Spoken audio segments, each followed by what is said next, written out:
7월 11일 수요일 오늘의 주요 뉴스입니다. 뉴욕 증시가 장 초반 오름폭을 지켜내지 못하고 일제히 하락 마감했습니다. 스페인 구제금융 소식에 이은 경제지표 호조 등 긍정적인 영향이 있었지만 기업들의 부진한 실적 전망이 낙폭을 키웠습니다. 유럽 증시가 닷새 만에 처음으로 반등에 성공했습니다. 유로존의 스페인 구제금융 지원 합의와 영국 지표 호조, 그에 따른 국채금리 안정 등이 호재가 되며 주요국 지수는 1% 미만으로 올랐습니다. 국제유가는 노르웨이 원유 노동자들의 파업이 종료됨에 따라 급락했습니다. 전날 종가보다 2달러 8센트 하락한 배럴당 83달러 91센트에 거래를 마쳤습니다. 벨기에 브뤼셀에서 열린 유로존 재무장관 회의에서 유로존 재무장관들은 스페인의 GDP 대비 재정 적자 비율 3% 목표 달성을 1년 연기해주고 이달 말까지 스페인에 300억 유로 규모의 구제 금융을 제공키로 합의했습니다. 독일 연방헌법재판소는 독일 의회의 ESM 승인과 관련한 위헌성 여부 판단에서 의회 결정을 존중한다며 최종적인 판결을 내리지 않았습니다.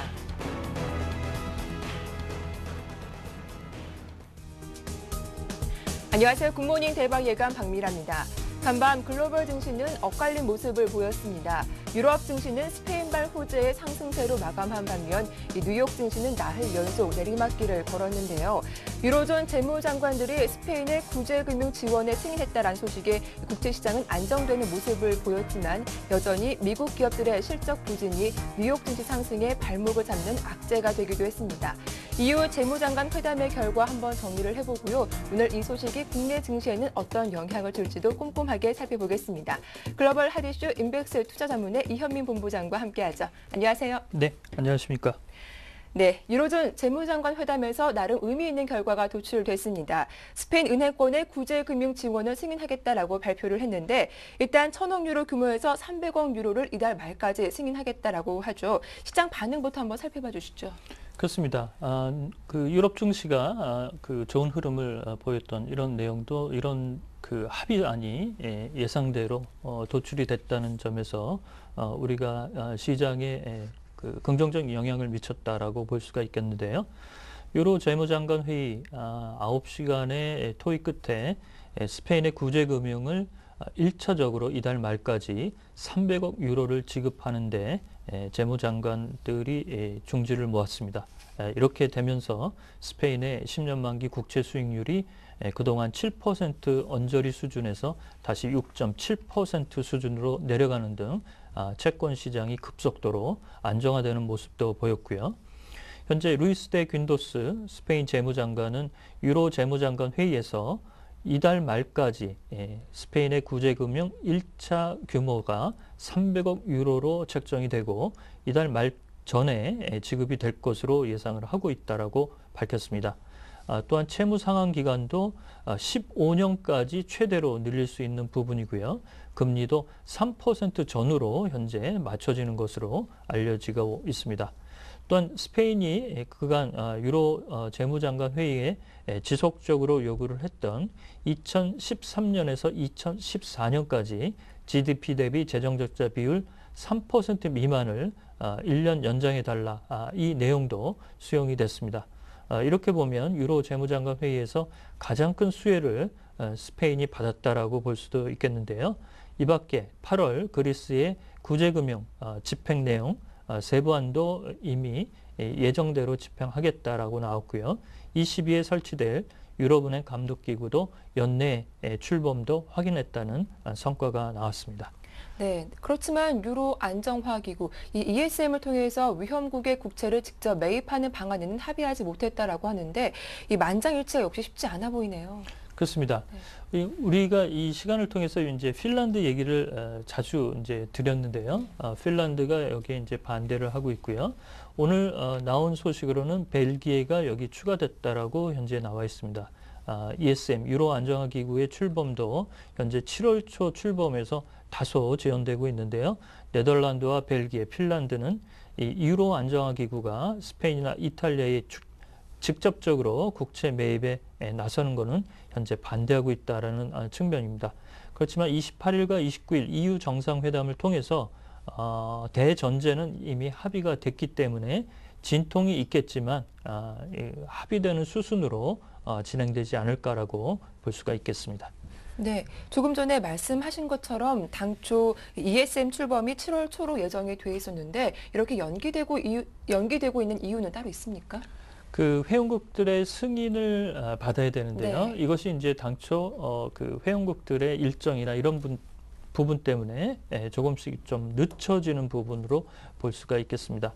6월 말에 28일과 29일 EU 정상회담을 끝나자마자 독일에서 이 유로 안정화기구 출범에 대해서 상하원 승인이 있었는데요. 그렇지만 현재 독일에서도 대법원의 야당이 헌법소원을 진행하면서 다소 현재 진통이 나오고 있고요. 이탈리아도 아직 의회 승인을 못 받은 상태입니다. 이렇게 본다면 현재 이탈리아는 8월 이전에 유로 안정화기구의 의회 승인을 받겠다라고 얘기를 하고 있지만 다소 좀 속도를 높여야 될 것으로 보이고요. 이렇게 7월 초 출범 예정인 유로 안정기구가 예상보다 좀 지연이 되면서 약간 이제 불협화음도 나타나고 있습니다. 현재 17개국 중에 9개국의 승인을 얻었는데 출범 요건은 16개국의 승인을 얻어야 출범이 되는 것으로 알려지고 있고요. 이런 점에서 보면 유로 안정기구의 출범과 관련된 회원국들의 승인이 좀 더 속도를 내야 되는 숙제가 EU 정상회담뿐만 아니라 유로존 재무장관 회의에서도 앞으로 신중하게 다뤄질 내용이라고 볼 수가 있겠습니다. 네, 사실 이런 스페인발 호재로 뉴욕 증시도 장 초반의 흐름은 상당히 좋았었는데요. 여전히 미국 기업들의 부진한 실적 전망이 좀 악재로 작용을 했습니다. 이날 어플라이드 머티리얼의 연간 실적 전망치가 발표가 됐는데 좀 낮게 제기가 됐더라고요. 어느 정도입니까? 그렇습니다. 연간 실적을 하향 조정을 했습니다. 네. 어제도 이제 어드밴스드 AMD의 실적이 하향 조정이 됐었죠. 매출액을 11% 내리겠다라고 얘기를 했는데 오늘 주가가 좋지 못했습니다. 현재 주가가 11% 하락을 했고요. 어제 첫 데뷔를 마친 알코아의 주가도 오늘 4% 내리는 등 S&P 500대 기업의 현재 분위기가 좋지 않은 흐름으로 나타나고 있습니다. 이렇게 S&P 500대 기업의 순이익이 감소되는 것은 2009년 이후에 처음 있는 일이라서요. 이런 점에서 미국의 경기 상황이 현재 불투명하다는 측면에서 기업들의 실적에 좀 기대를 해봐야 될 텐데 이런 점이 투자자들의 현재 고민이 읽힌다고 볼 수가 있겠습니다. 현재 어플라이드 머티리얼은 연간 실적을 주당 순이익을 종전 95센트에서 85센트로 하향을 했고요. 매출액도 90억 달러에서 91억 달러로 하향하면서 오늘 그 주가도 좋지 않은 그런 흐름이 나타나고 있어서 실적 시즌을 현재 들어간 미국 증시가 좀처럼 기운을 내지 못하는 그런 흐름이라고 볼 수가 있겠습니다. 네, 이렇게 미국의 2분기 어닝 시즌이 시작됐음에도 불구하고 기업들의 실적이 미국 증시에 좀 무기력한 모습을 보이고 있는데 어떤 이유 때문인지 살펴봐 주시죠. 그렇습니다. 앞서 좀 말씀을 드렸지만 다우 기업들의 실적이 좀 부진하거나 이런 부분은 30개 기업의 평균이지만 500대 기업, S&P 500대 기업의 이렇게 기업 순이익이 전반적으로 내려가는 것은 투자자들이 쉽게 경험하지 못한 부분이고 또한 이 S&P 500대 기업의 20% 이상이 원자재 가격과 직간접적으로 관련이 있는 기업들입니다. 그래서 어제 알루미늄 가격이 올해 18% 하락하면서 알코아의 주가가 예상치는 맞췄지만 오늘 4% 하락하면서 분위기가 좋지 않다는 점, 이런 점도 향후 나올 기업들의 실적에 대해 의구심이 쉽게 떨치지 못하는 투자자들의 불만 섞인 부분이 바로 주가에 나타난다라고 볼 수가 있겠습니다. 네, 이어서 일본 중앙은행이 오늘부터 이틀간의 일정으로 통화정책 정례 회의에 들어가는데 좀 어떻게 전망하시는지도 궁금한데요. 그렇습니다. 지난주에 우리가 이제 금리 인하와 관련된 내용들을 많이 살펴드렸죠. 인민은행이 전격적으로 금리 인하에 나섰고요. 특히 영란은행은 양적 완화 카드 500억 파운드를 추가해서 3,750억 파운드를 계속적으로 국채 매입 등 양적 완화 정책을 수행하겠다라고 발표를 한 적이 있습니다. 그 연장선상에서 오늘과 내일 통화 정례 회의에 들어가는 일본 중앙은행의 경기 판단에 대해서 어떻게 코멘트가 나올지 궁금하다고 할 수가 있겠습니다. 현재 일본 중앙은행은 자산 매입 한도를 70조 엔으로 현재 못 받고 있는데요. 이를 지속적으로 현재 추진할 것으로 예상이 되고 있고요. 4월 달 BOJ가 일본 중앙은행이 발표한 경제 성장률 수치 2.3%의 조정 여부도 관심거리라고 볼 수가 있겠습니다.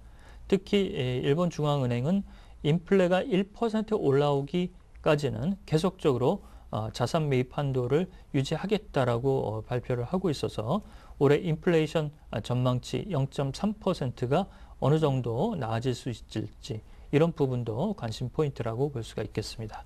예, 또 그런가 하면 일본 오자와 전 민주당 대표가 이 새로운 당을 오늘 출범한다고 하죠. 이 소식도 한번 살펴볼까요? 그렇습니다. 예. 이 노다 총리와 소비세 인상안과 그렇죠. 관련해서 그동안 좀 불협화음이 있었는데요. 결국에는 당을 뛰쳐나가서 신당을 창당하는 수순으로 들어가 있습니다. 오늘 창당을 하는 내용으로 이제 발표가 되고 있는데요. 중의원이 37명, 참의원이 12명이 이 신당에 합류하고 이미 당을 떠난 9명의 중의원도 현재 규합하겠다라고 발표가 되고 있습니다.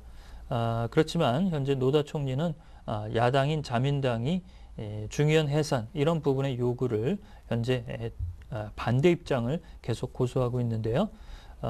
현재 민주당이 좀 쪼개지고 있지만 노다 총리의 이런 그 중의원 해산 버티기가 어느 정도까지 지속될 수 있을지 하반기 일본의 정치 판도에 큰 변수가 하나 생긴다라고 볼 수가 있겠습니다. 예, 이어서 중국의 6월 무역 수지가 또 발표가 됐었는데 수입이 예상치에 크게 못 미치는 좀 부진한 모습으로 보였다고 하죠. 그렇습니다. 수입이 많이 늘어나지 않는다는 것은 결국엔 중국의 경기 흐름이 현재 활력을 잃고 있다라는 내용인데요. 특히 원유 수입이 크게 줄었습니다. 6월 원유 수입량이 중국이 일일 평균 529만 배럴로 줄어들었는데요. 이는 5월 일일 수요량 평균 수요 600만 배럴 대비해서 12%나 급감한 수치입니다. 이렇게 원유나 석탄, 그 원자재 수입이 줄어들게 되면 산업이나 공장의 가동률 수치, 그다음에 전력 수요 이런 부분이 예상보다 크게 현재 수요가 증가하지 못하고 있다는 반증으로 풀이가 될 수가 있고요. 이는 결국 제조업 경기가 좋지 않다는 그런 흐름이라고 볼 수가 있겠습니다. 수입이 1,484억 8천만 달러로 6.3% 증가하는 데 그쳤는데요. 수출은 1,802억 1,000만 달러로 11% 증가해서 무역수지 흑자는 317억 3천만 달러를 기록을 했지만 현재 중국이 기대하는 수입 수요가 크게 올라오지 못하고 있다는 점, 이런 점이 하반기에도 현재 걱정거리가 낳고 있다 이렇게 볼 수가 있겠습니다. 네, 또 간밤 국제 유가는 83달러대로 내려오는 등 하락세를 보여주고 있는데 미국 에너지정보청이 내년 유가 전망을 소폭 하향 조정했더라고요. 그렇습니다. 에너지정보청이 7월 보고서에서 올해와 내년의 원유 수요를 하향 조정을 했습니다. 역시 글로벌 경기의 현재 부진 이런 부분이 원유 수요의 하락으로 나타난다라고 볼 수가 있겠는데요. 7월 월간 보고서에서 미 에너지정보청은 하반기 서부 텍사스산 원유 가격이죠. 평균 88달러로 제시를 했습니다. 오늘 서부 텍사스산 원유 가격은 83달러 91센트에 마감을 했는데요. 오늘 2.4%가 내린 배경은 노르웨이의 원유 파업, 노동자의 파업이 일단락되면서 조금 낙폭이 좀 커졌다라고 볼 수가 있겠습니다만 현재 수준 84달러 수준에서 오늘 에너지정보청이 제시한 88달러 수준, 80대 그 수준에 현재 들어와 있다라고 볼 수가 있겠습니다. 특히 미국의 3분기 소매 가솔린 가격이 갤런당 현재 4달러 미만인 3.39달러 수준에 현재 머물고 있다는 것은 오바마 행정부에게는 다소 현재 걱정거리가 하나 덜었다라고 볼 수가 있겠고요. 이렇게 본다면 역시 글로벌 경기의 영향을 받는 원유 수요, 특히 투기적 수요가 상당히 퇴장된 그런 흐름으로 볼 때 당분간 WTI 가격은 $80 수준의 언저리에서 계속 등락이 점쳐진다라고 볼 수가 있겠습니다. 네, 말씀 잘 들었습니다. 지금까지 글로벌 핫이슈 오늘 순서는 인백스 투자전문의 이현민 본부장과 함께했습니다. 수고 많으셨습니다.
네, 글로벌 증시 마감에 따른 오늘 국내 증시 영향과 또 어제장 정리까지 도와드리겠습니다. 두 분 나오셨네요. 샘플러스 이상로 전문위원과 메리츠증권 반포지점의 김정훈 대리 모셨습니다. 안녕하세요. 네, 반갑습니다. 네, 유럽 쪽에서 여러 호재가 나왔음에도 불구하고 간밤 뉴욕 증시는 약세로 마감을 했습니다. 김정훈 대리님, 먼저 뉴욕 증시 마감 상황부터 한번 살펴볼까요? 일단 유럽 증시 같은 경우는 닷새 만에 상승이 나타났습니다. 네. 일단 지표 영국 쪽 제조업 생산 지수가 좀 호조를 보였고 1년 만에 이제 최대폭으로 상승했다 해서 투자 심리를 조금 살렸습니다. 그리고 스페인 쪽에 재무장관들이 1차 대금융지원금을 300억 유로 가량 집행한다고 합의하였기 때문에 유럽장의 경우는 닷새 만에 상승이 나타났습니다. 반면 뉴욕 증시는 같은 소식에도 불구하고 이제 기업 실적이 이제 드디어 발목을 잡기 시작했습니다. 전일 같은 경우 이제 월요일이었죠. 알코아의 실적이 발표되면서 이제 어닝 시즌의 시작을 알렸는데 네. 지금 실적이 이제 대부분 좋지가 않습니다. 그래서 특히 기술주들이 좋지 않기 때문에 다우지수 같은 경우는 83.17포인트, 0.65% 하락한 12,653포인트로 장이 마감했고 나스닥 같은 경우는 1% 하락한 2,902포인트로 하락 마감했습니다. 네, 이렇게 좀 기술주 쪽의 하락폭이 더 크게 나타나기도 했는데요. 과연 오늘 국내 증시 수급에는 어떤 영향을 줄지도 궁금합니다. 계속 외국인들은 매도세로 대응하고 있는데 이상로 전문위원님, 오늘 국내 증시 수급 영향은 어떻게 보시나요? 네, 안 그래도 뭐 어제 말씀드렸다시피 일단은 1820에 1827에서 반등은 좀 나왔는데요. 그래서 마지막에 낙폭 자체를 좀 축소시키는 모습은 나왔습니다. 그래서 일단은 근데 뭐 일단 우려감 자체가 지금 시장을 제압하고 있다 그렇게 보시는 게 좋겠고요. 그래서 저 말고도 시장은 지금 걱정 태산이다 그렇게 말씀드릴 수가 있겠습니다. 그래서 일단은 반등은 잘 나왔습니다. 반등은 나왔고요. 그래서 뭐 차트적으로 말씀드려도 일단은 지금 같은 경우에는 반등이 확실히 나왔는 구간인데 일단은 뭐 다우 증시가 지금 빠졌기 때문에 그 부분에 한해서 일단 갭 상승을 만약에 하게 된다면 그때 비중을 좀 줄이시자고 말씀을 드리겠고요. 하지만 또 갭 하락을 해서 만약에 1800 부근까지 간다면 그때는 비중은 80% 계속적으로 유지를 하시는 방향으로 좀 권고를 해드리겠습니다. 그래서 일단은 지금 상태에서 갭 상승을 한다면 약간 역발상적인 생각일 수 있는데요. 그때는 약간의 차익 실현 매물이 좀 더 출회될 수 있는 가능성이 있기 때문에 그때는 우리도 개인 투자자 입장에서는 조금 물량을 조금 축소를 시키자. 그래서 주식 비중 자체를 조금 줄이는 방법으로 나아가시자. 그렇게 말씀을 드리겠습니다. 일단은 리스크 자체를 관리하는 게 가장 중요하다고 생각을 합니다. 네. 예, 이렇게 좀 걱정이 태산 같다라는 말씀까지 해주셨는데, 그럼 김정우 대리님, 어제 좀 국내 증시 흐름을 다시 한번 정리를 해보겠습니다. 어제 코스피 뭐 장 초반에 좀 강했다가 종가상 많이 하락하는 모습, 정강 후 약의 패턴이 나왔잖아요. 예. 어떻게 보셨어요? 어제 지금 이제 저희 장 같은 경우는 이후 재무장관 회의 이후에 계속 눈치 보기가 시작되지 않았나. 일단 장 초반은 최근 하락에 따른 반발 매수가 들어왔습니다. 하지만 장 중에 중국의 무역 수지가 발표되면서 이제 장이 하락 쪽으로 기울었는데 무역 수지가 일단 나쁘게 나오진 않았거든요. 네. 예상치와 이전 대비해서 호조를 보였음에도 불구하고 이런 호조는 이제 수입의 위축에 따른 불균형 흑자다라는 얘기가 소식이 전해지면서 이런 점이 중국의 내수 경기 침체에 대한 우려로 인식이 되면서 기관과 외국인의 순매도세가 나왔습니다. 예. 그나마 또 코스닥 쪽은 좀 선방한 모습이었는데 코스닥 마감 상황은 어땠습니까? 예, 코스닥 같은 경우는 이제 네. 경기 운송업종을 제외하고는 이제 조금 하락을 보였는데요.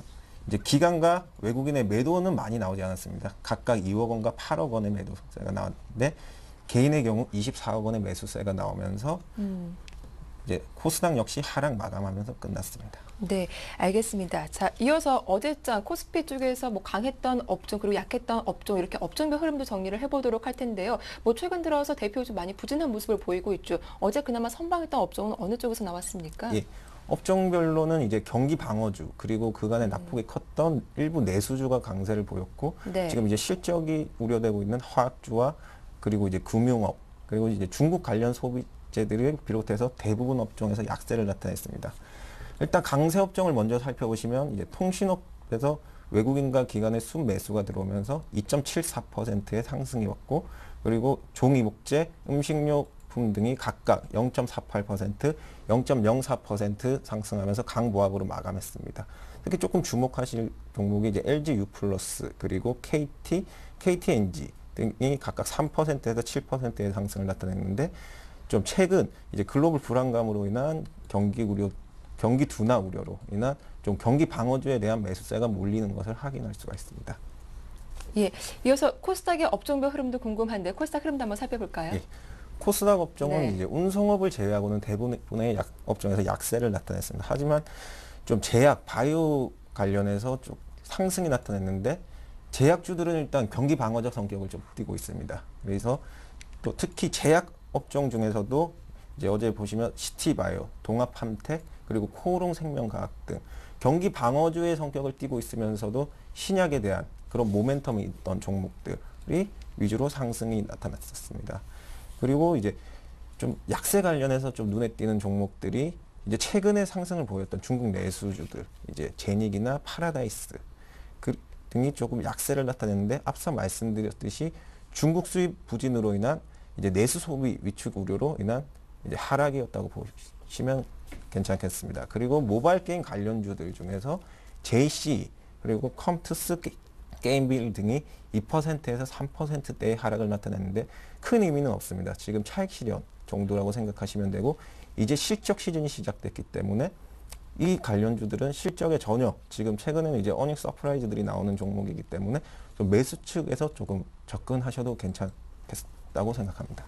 네, 이렇게 양 시장의 업종별 흐름을 정리해봤습니다. 앞서도 코스피 쪽에서 살펴봤듯이 어제는 통신업종, 그나마 좀 경기 방어주 성격을 띠고 있는 업종이 강세를 보여주기도 했는데 어떤 종목들의 특징을 보였는지 이상로 전문위원께서 정리해 주시겠습니다. 네, 일단 뭐 큰 흐름을 한번 좀 지켜보자면요. 일단 삼성전자의 부진한 흐름을 계속적으로 들 수가 있겠는데요.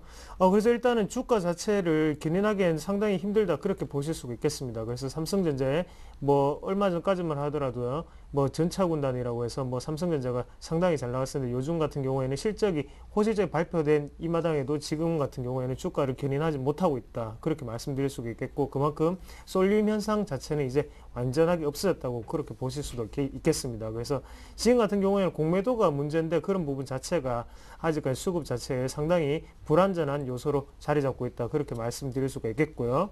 그래서 일단 경기 방어주 자체가 상당히 올랐습니다. 그래서 통신주를 들 수가 있겠는데요. 일단은 안에 내용을 한번 보시면 LTE 판매 호조 기대감으로 지금 상승하고 있고, 그리고 마케팅적으로 많은 활동을 하고 있죠. 그만큼 SK텔레콤이라든지 아니면 KT 같은 종목들이 많이 눈에 띄었습니다. 그래서 어제도 상승폭이 좀 상당했고요. 그런 부분 자체가 오늘에도 어느 정도 좀 효과가 좀 더 나타나지 않겠나 그렇게 보시면 좋겠고요. 대신에 접근하기에는 조금 힘든 구간이지 않나 그렇게 말씀을 드리겠습니다. 그리고 일단은 SBM이라는 종목을 또 들 수가 있겠는데, SBM 같은 경우에 일단은 실적 상승에 대한 기대감이 지금 상당히 작용하고 있다고 보시는 게 좋겠고요. 그래서 일단은 무슨 일을 하는 기업이냐 안의 내용을 한번 살펴보시면 일단은 위조 지폐 감별기를 만드는 회사입니다. 그런 부분 자체가 상당히 좋은 모습 나타내면서 어제 강한 상승을 이끌었다고 보시면 좋겠고, 종목을 한번 보시면요. 일단은 그만큼 또 박스권 자체가 상당히 길었습니다. 그래서 제가 어제 말씀드렸던 파트너와 비슷한 케이스인데요. 지금 박스권 자체가 상당히 길게 늘어나면서 다시 강하게 좀 돌파하는 모습이 나왔기 때문에 어느 정도 좀 추가적인 상승이 가능한 구간이다. 그렇게 말씀을 드리겠습니다. 그리고 밑에 다른 종목 한번 보시면 LG 디스플레이 종목을 한번 들 수가 있겠는데, LG 디스플레이 같은 경우에는요, 그만큼 2분기에 호실적이 어느 정도 기대된다는 기관 투자자들의 리포트가 있었죠. 그런 부분이 어느 정도 반영이 되고 있지만 지금 같은 경우에 또 외국인의 매도세로 약세로 이어지고 있습니다. 그런 부분 자체가 아직 실적에 대한 부분은 기대감이 작용을 하지만 그만큼 외국인의 차익 실현 매물이 나오는 구간이다. 그렇게 보실 수가 있겠고, 그래서 지금 같은 경우에 한번 꾸준히 관망의 자세를 지켜보시는 게 좋겠다. 그렇게 말씀드리겠습니다. 쉽사리 어느 정도는 예측을 할 수 없기 때문에 그런 부분을 꼭 생각하셔서 투자를 하시자 말씀을 드리겠고요. 그리고 SNS 관련주를 말씀을 드리겠는데요. 부분은 내용을 한번 살펴보시면 일단은 민주통합당의 전국 순회 경련 투표 소식에 강세를 보였습니다. 그래서 가비아라든지 그런 종목군이 있는데 안에 내용을 보시면 일단 경선 때마다 이제 모바일 투표하고요. 현장 투표가 동시에 진행이 됨에 따라 그 부분에 의해서 이제 SNS 관련주가 많은 상승을 했다. 그렇게 보시면 좋겠습니다. 그래서 일단 대선 때까지 추가적인 어느 정도 이슈가 될 수 있는 종목군이기 때문에 꾸준히 한번 지켜보시자. 그렇게 말씀을 드리겠습니다. 네, 이렇게 어제장 특징주까지 정리를 해봤습니다. 앞서 김정우 대리님이 말씀하신 것처럼 어제 국내 증시 좀 하락에는 중국발 모멘텀도 있지 않았나 싶기도 한데, 최근 중국에서 발표된 경제지표 눈치를 상당히 많이 보고 있는 것 같습니다. 오늘 국내 증시 수급에는 또 어떤 영향을 줄지 이 부분 상당히 궁금하거든요. 네, 맞습니다. 그래서 일단 중국발 모멘텀 자체가 상당히 지금은 조금 조심스러워야 될 부분이라고 말씀을 드릴 수가 있겠고요. 그래서 네. 그런 부분 자체가 국내 증시에서도 조심스럽게 움직이고 있다 말씀드릴 수가 있겠고, 그러니까 중국 증시 자체가 쉽게 오르지 못하는 점도 상당히 아시아 증시 자체에 문제가 되고 있다 말씀을 드릴 수가 있겠습니다. 그래서 중국뿐만 아니라 뭐 브라질 같은 지금 이머징 시장 자체에서도 분위기가 상당히 안 좋습니다. 그런 부분 자체가 세계 경기에 호재로 작용하기에 조금 힘들지 않나 그렇게 보시기 좋겠고, 그래서 아까 전에 말씀드린 것처럼 어느 정도 비중 축소를 조금 지금은 다시 좀 하시자, 그래서 안정적인 방향으로 가시자고 말씀을 드렸습니다. 그래서 일단은 2분기에 상당히 여러 각국의 나라에서도 뭐 경기 부양 정책들이 있었죠. 그런 부분 자체는 3분기에는 분명히 반영이 될 겁니다. 하지만 2분기의 실적에 대한 부분 자체는 어쩔 수 없이 받아들여야 되는 결과라고 생각을 하고요. 그래서 일단은 꾸준히 장기적인 흐름 자체는 좋게 가되, 지금 같은 경우에 단기적으로는 실적에 대한 우려감 자체가 여전히 좀 존재하는 시장이 아닌가 그렇게 보실 수가 있겠습니다. 네, 좀 단기적으로는 리스크 관리에 더 중점해야겠다라는 말씀을 해주셨습니다. 자, 이어서 어제 거래소 시장에서 외국인과 기관들 어떤 종목들 사고 팔았는지 매매 동향 짚어볼 텐데요. 김정훈 대리님. 예. 외국인의 경우는 지금 이제 경기 방어적 성격이 드러났습니다. 일단 KT에서 216억 원의 순매수가 있었고, 그리고 KTNG에서 130억 원의 매수가 있었습니다. 그리고 SK하이닉스에서 95억 원, 그리고 KB금융에서 64억 원, 현대중공업에서 59억 원 정도의 순매수가 있었습니다. 그리고 기관의 경우는 이제 삼성전자에서 260억 원의 순매수가 있었고, 포스코에서 145억 원, 그리고 NHN에서 130억 원, 그리고 SK텔레콤에서 94억 원, 그리고 SK에서 74억 원의 순매수가 있었습니다. 네. 이어서 어떤 종목 팔았는지도 살펴볼게요. 예, 외국인의 경우 삼성전자 지금 연일 계속 팔고 있는데 이제 1,070억 원의 매도세가 나왔습니다. 그리고 NHN에서 205억 원, 그리고 LG전자에서 137억 원의 순매도가 났습니다. 그리고 현대차에서 109억 원, LG 디스플레이에서 65억 원의 매도가 났습니다.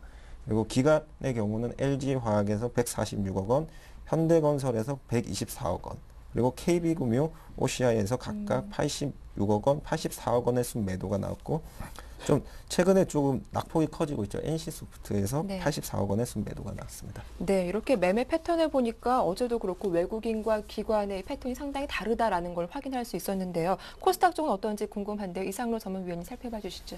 예, 일단 코스닥 한번 보시면요. 일단 외국인의 순매수 종목 한번 보시겠습니다. 보셨을 때 일단 서울반도체, 그리고 SM, 그리고 게임빌, JC 같은 종목군이 눈에 띄고요. 그 기관의 순매수 종목을 한번 보시면 네오위즈 게임즈라든지 OCI 머티리얼즈, 그리고 CJ오쇼핑, 태광 같은 종목도 눈에 띕니다. 근데 안에 수급적인 내용을 한번 보신다면 일단은 SM 같은 종목은 기관이 먼저 선매수가 들어갔던 종목이죠. 그러고 난 다음에 지금 후발주자로 외국인이 들어오는 모양새를 나타내고 있습니다. 그리고 CJ오쇼핑 같은 경우에는요, 외국인이 먼저 선매수가 들어오고 난 다음에 지금 기관이 다시 후매수가 들어오는 상태. 그만큼 어느 정도는 두 기관에서 지지점을 밟아주면 어느 정도 그게 추가적인 상승을 하는 단계는 외국인이나 기관, 다른 세력이 또 들어가서 추가적인 상승이 일어난다. 그렇게 보시는 게 좋겠고요. 그리고 SM 같은 종목을 예를 들어서 한번 살펴보신다면 지금 SM은 지금 의미 있는 자리까지 다시 올라왔다고 말씀드릴 수가 있겠는데요. 그만큼 어느 정도의 지금 조정을 거치고 난 다음에 새로운 도전을 시작하는 자리까지 올라왔다고 말씀드릴 수가 있겠고, 그래서 지금 같은 경우에 이격이 조금 벌어졌기 때문에 약간은 눌림목 구간에서 매수를 하자. 그래서 5만 원 선에서는 한번 매수를 시도해도 괜찮은 자리지 않냐, 그렇게 말씀을 드릴 수가 있겠고요. 그리고 순매도 종목을 한번 살펴보시면 일단 외국인의 순매도 종목 같은 경우에는 네오위즈 인터넷, 그리고 원익 IPS, 메디톡스 같은 종목들이 눈에 띄고요. 그 기관의 순매도 종목 같은 경우에는 CJ ENM, 그리고 SM, 서울반도체 같은 종목군이 있습니다. 이 종목들 가운데서도 어느 정도 네오위즈 인터넷 같은 경우에 어제 외국 기관이 순매도를 보였었죠. 그리고 오늘은 외국인이 또 순매도를 보이고 있는 상태인데요. 어느 정도 지금 같은 경우에는 저점 매수가 들어가신다고 생각하는 것보다는 어느 정도 두 기관에서 어느 정도의 지지점이 밟아주고 난 다음에 그때 다시 들어가는 전략을 취하시자, 그렇게 말씀을 드리겠습니다. 네, 매매 동향 잘 짚어봤습니다. 자, 이어서 어제부터 저희가 특집으로 다뤄드리고 있죠. 런던 올림픽을 앞두고 수혜주에 대한 관심도 많으실 것 같은데요. 한 종목 한 종목씩 살펴보도록 하겠습니다. 이상로 전문위원이 오늘 살펴볼 종목은 어떤 종목인지요? 네, 저는 뭐 거기에 대해서 일단은 올림픽 때도 어느 정도의 유흥은 들어간다고 생각을 하고요. 그래서 네. 어느 정도 마시면서 보자는 그런 느낌으로 하이트 진로라는 종목을 가지고 왔습니다. 한번 네. 안에 내용을 한번 보시면 일단은 2분기에 어느 정도 맥주나 소주 그런 분위기에 대해서 어느 정도 계절적 수혜가 분명히 있는 영업군이고요. 그리고 올림픽 효과까지 전망이 된다, 그렇게 말씀드릴 수가 있겠습니다. 그래서 일단 안에 단점이 한 개가 있는데요. 그 부분 한번 살펴보시면 무슨 단점이 있냐고 보시면 일단은 문제 같은 경우에 소주가 문제가 아니고 지금 맥주의 점유율 자체가 문제라고 말씀을 드리겠는데요.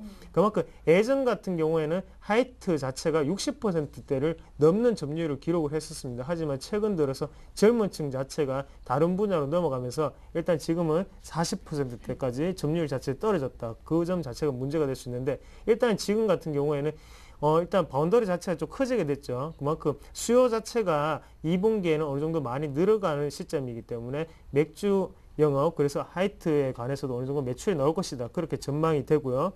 그리고 일단은 어느 정도 지금 보시면 차트적으로 한번 보시겠습니다. 그러면 일단 매수가를 한번 말씀을 드리면요. 꾸준히 올라가고 있는 추세인데 일단은 월봉으로 한번 보시더라도 일단 그만큼의 이격 자체가, 흐름 자체가요. 이번에 반등이 나올 수 있는 구간이라고 말씀을 드릴 수가 있겠고요. 그래서 가격대를 한번 살펴보시면요. 매수가 같은 경우는 22,000원 정도가 좋겠고요. 그래서 22,000원에서 22,500원 사이를 말씀을 드리겠고, 대신 손절가 같은 경우에 짧게 보겠습니다. 21,700원, 그리고 목표가는 25,000원을 말씀을 드리겠습니다. 네, 올림픽에도 유흥은 필요하다. 하이트 진로에 대한 의견 잘 들어봤습니다. 오늘 순서 두 분과 함께했죠. 샘플러스 이상로 전문위원과 그리고 메리츠증권 김정훈 대리와 함께했습니다. 두 분 모두 수고 많으셨습니다. 고맙습니다. 네, 고맙습니다.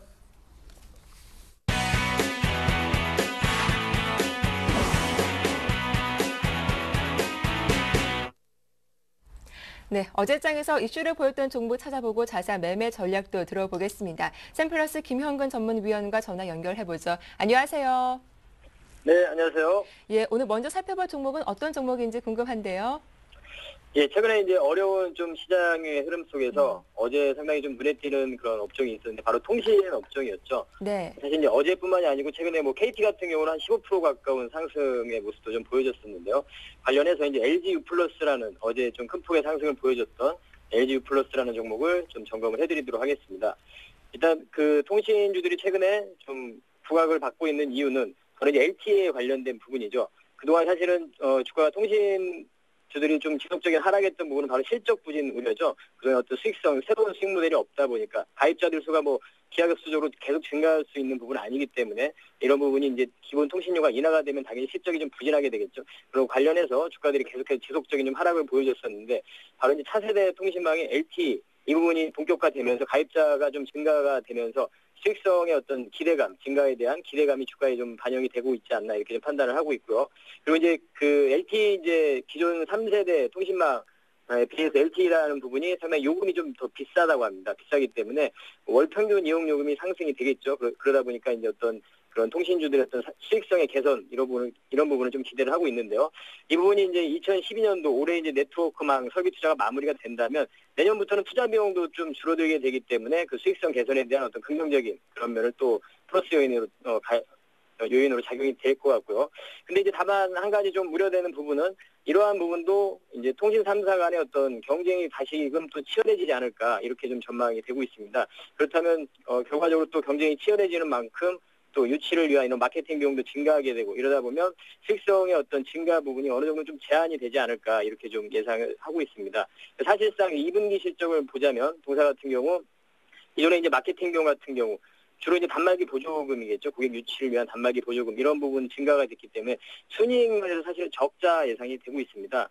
실적적인 부분은 2분기 실적은 좀 좋지 못하지만 어떻게 이제 판단을 하자면 이미 좀 주가에 반영이 되지 않았나 이렇게 판단할 수도 있지만 그 부분보다는 현재 지금 시장이 상당한 불안한 국면이기 때문에 다시 한 번의 어떤 또 저가를 확인하러 가는 이러한 구간이기 때문에 그 구간에서 어떤 좀 대안주로서 방어주로서 이러한 성격으로서 좀 강하게 좀 상승을 하고 있는 이러한 모습이 아닌가 좀 판단을 들고 있고요. 그래서 앞으로 말씀드린 그러한 LTE 관련된 수익성 부분은 분명히 좋긴 하지만 추후에 어떤 이 부분의 지속성 이런 부분을 다시 한번 확인하고 좀 접근할 필요가 있지 않나.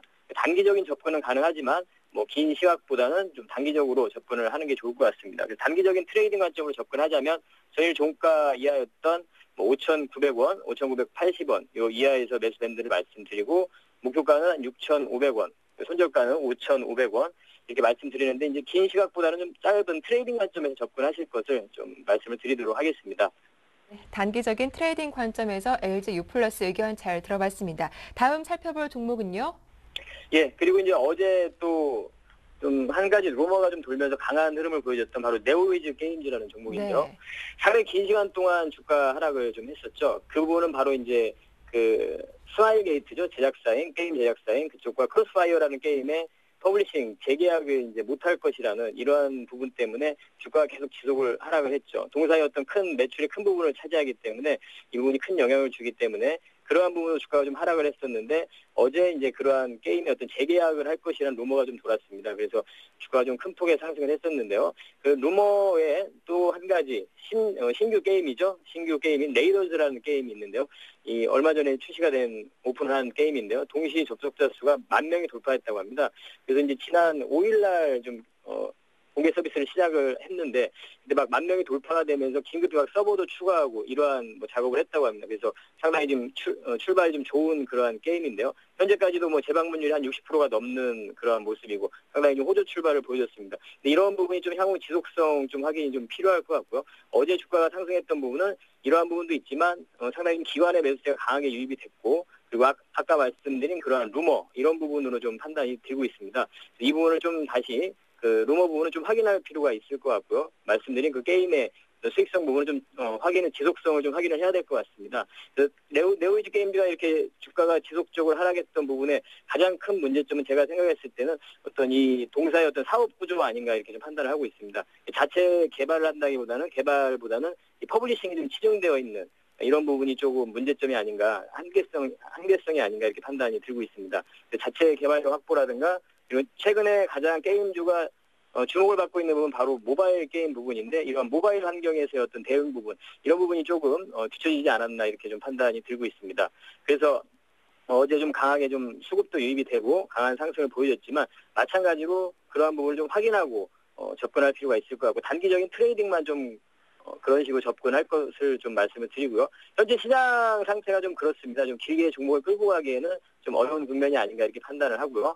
차트를 좀 보시면서 네오이즈 게임즈 매수가 밴드를 말씀드리면 저희 종가 이하에서 25,500원, 25,700원 매수 밴드를 말씀드리고 목표가는 단기적으로 3만 원, 손절가는 23,000원 이렇게 단기적인 접근을 말씀드리도록 하겠습니다. 네, 네오이즈 게임즈도 시장 상황에 맞게 단기적인 트레이딩 관점으로 접근해보자라는 의견 잘 들어봤습니다. 고맙습니다. 네, 감사합니다. 네, 지금까지 샘플러스 김현근 전문위원과 전화 통화해봤습니다.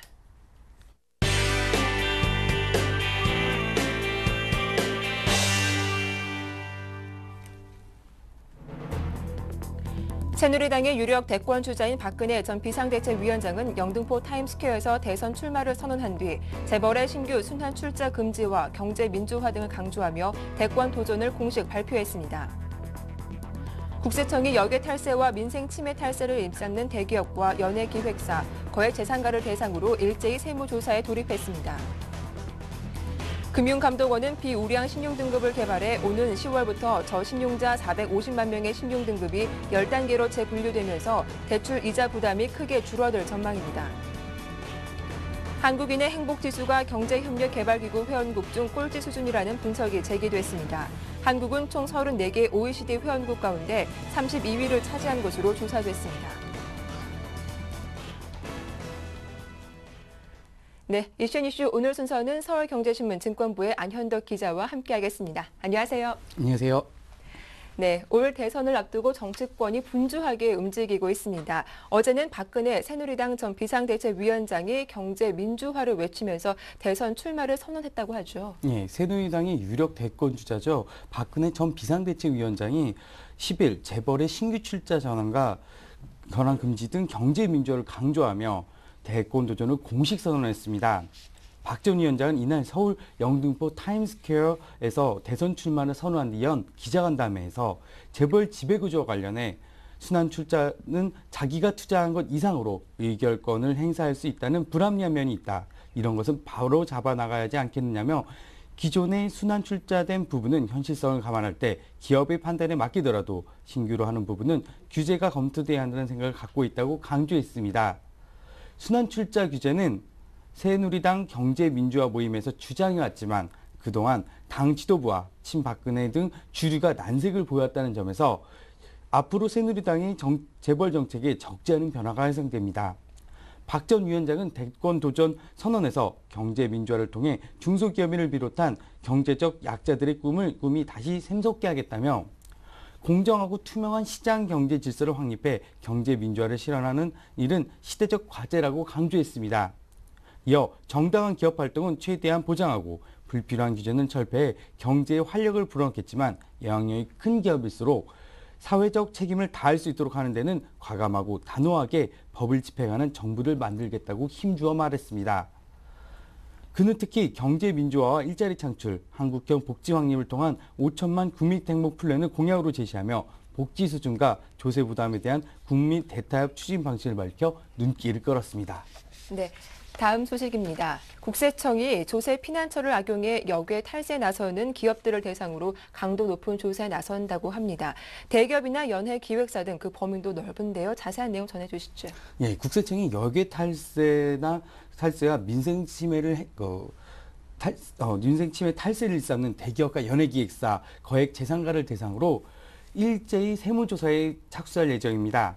국세청은 10일 이날부터 역외 탈세 혐의가 있는 40개 업체를 대상으로 고강도 세무조사에 착수한다며 조세 피난처를 이용해 국제거래로 탈세한 대기업과 연예기획사, 재산을 외국으로 빼돌린 중견기업, 부유층의 조사 영역이 집중될 것이라고 밝혔습니다. 국세청은 이번 세무조사에서 스위스와 마샬군도, 쿡 아일랜드 등과 금융정보를 교환하는 등 국제 공조를 통해 역외 탈세 추적을 강화할 계획입니다. 세무조사 대상은 역외 탈세와 반사회적 민생 침해 탈세, 대기업 탈세 등 크게 세 가지로 기술 제공에 따른 거액의 로열티를 사주고 국외 개인 계좌로 받고 사주고 그 돈을 국외 계좌로 받거나 비거주자로 위장해 외국인 등록번호와 여권번호로 신문을 세탁한 뒤 배당 소득을 챙긴 경우가 대표적으로 꼽힙니다. 또 유명 엔터테인먼트 업체 등이 외국에서 연예 관련 용역을 제공하고 대가를 별도의 국외 계좌로 빼돌리거나 현금으로 받아 신고 누락한 것도 같은 사례로 지적되고 있습니다.